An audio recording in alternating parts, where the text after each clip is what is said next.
guys, it's me, Kisame Unlimited, and my homophobic friend that just pointed out my wedding photo and laughed at me.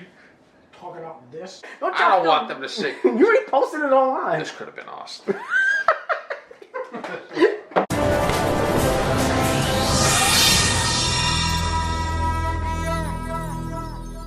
So in this video, we're going to talk about the scary encounter where we almost got robbed in a candy store buying Yu-Gi-Oh cards. Jesus Christ, we almost got robbed. The point is that a long time ago, me and Spidey, when we were in high school together, I'll never forget that one time we would go to a candy shop that was by our high school where we were able to get cards. I'll never forget. They sold other stuff there too. I don't know know what like candy. No, they didn't sell candy in the front. They sold something else in the front. It was candy. They had candy, I think cigarettes. Oh, because it was called Candy Palace, yeah. So probably, yeah. This just really showcases me and Spidey's true personality, because even in a situation where, even if he did try to do something, I feel like I do find it really humorous how we handled the situation, because I thought that was really funny.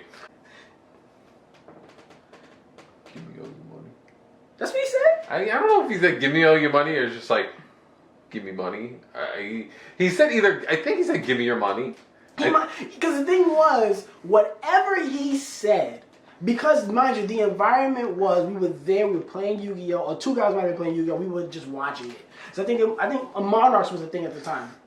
And the Treeborn Monarchs was like the thing at the time. And I think we might have just been taking turns all playing or whatever. And then this guy walks in, he might have approached us. But that's what I'm saying. I don't remember what he said because of the person's stature, size, and the location of where we were. It was not somewhere where I would ever take a person serious. So whatever he said, I did not hear.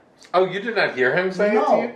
So that's me. Go on with your story. It wasn't until you reacted that made me go, wait, something's happening? Go ahead. So the moral is that me and him were in the back. We were looking at cards. The guy approached us and was like, give me your money. And I think I took a moment where I just turned to you and I was like, and you and me just like looked at each other and we just started laughing. And then after we were done laughing, we're like, no. And then we just walked out of the store. And I'll say this, you see, for me, I was very, very lucky because it's like, first of all, you're approaching me with my black friend. You felt like, protected? Oh, like... I'm in the hood. Like, what? We gonna make it happen. Pat, pat. I was like the Kardashians here. Welcome to the hood. Well, welcome to the hood. I've been getting dirty money, Jordan Bell third. Our voices weren't even developed. Not that I have the most manliest voice ever, but you know, I know it's hard to imagine. But my voice was even lighter. Oh, so you're not gonna imagine me like this? I use Celtic Guardian. So please don't rob me. We're going through puberty. Your voices are cracking. So here's this kid, and mind you, in my mind, I don't know what he was. Probably like 16, 15. No, I don't know about age. I'm talking about his size, his stature. He was a short Indian kid. A skinny, scrawny Indian kid. He made me think of like Leon. Okay. So I think I was taller than him. Yeah. So I was like. So it wasn't like he was somebody with a bigger stature, towering over us, or somebody who like was sizably bigger than me and you that could be like, oh, I'll beat you up. So there was no threat of like physical harm. It's supposed to be a horror story, man. The horror story was that he didn't smash. No, I'm trying to give the subscribers the real of what happened there, of like my perspective in the situation. So did you feel scared? Not at all. You were probably in your element. I'm trying to like give him context to it. Like when I first met Evan like lived in the hood, and like I remember I went over one day. I was hearing gunshots. First of all, at that point in time, you didn't go to my house. We only met up at John's house, who didn't live that far from me. I think it was like a good middle point between both of us. They were still probably trying to like calm the area. And I had friends that actually lived closer to John in that area. It's like I walked over and I was like the only white guy there. You would have been.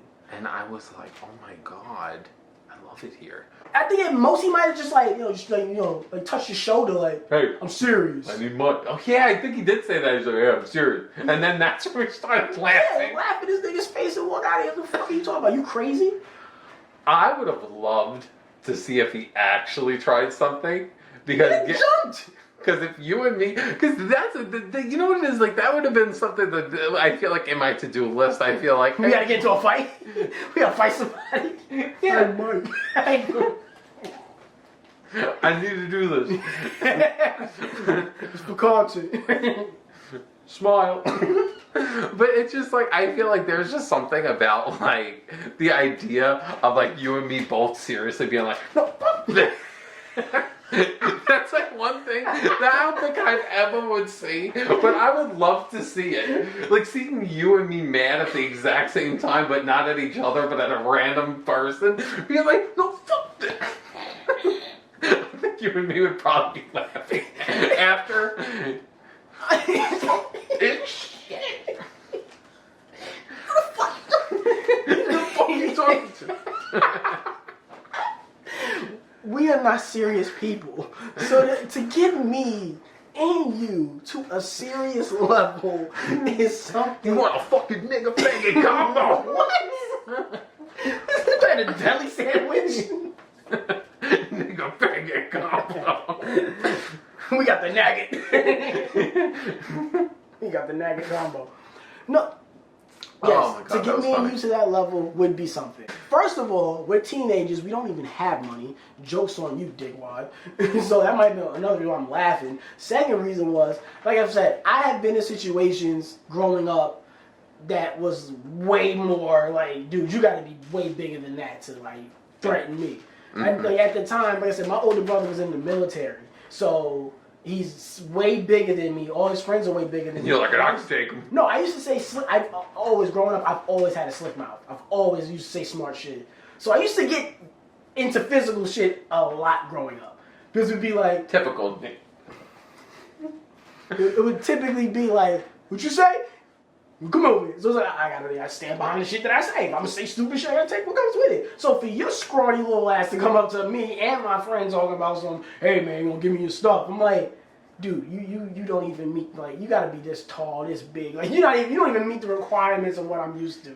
Like, you're nowhere near. Here's a question for you, because this is a genuine, like, I want to know your reaction, because I know deep down, like, I would have liked to see it.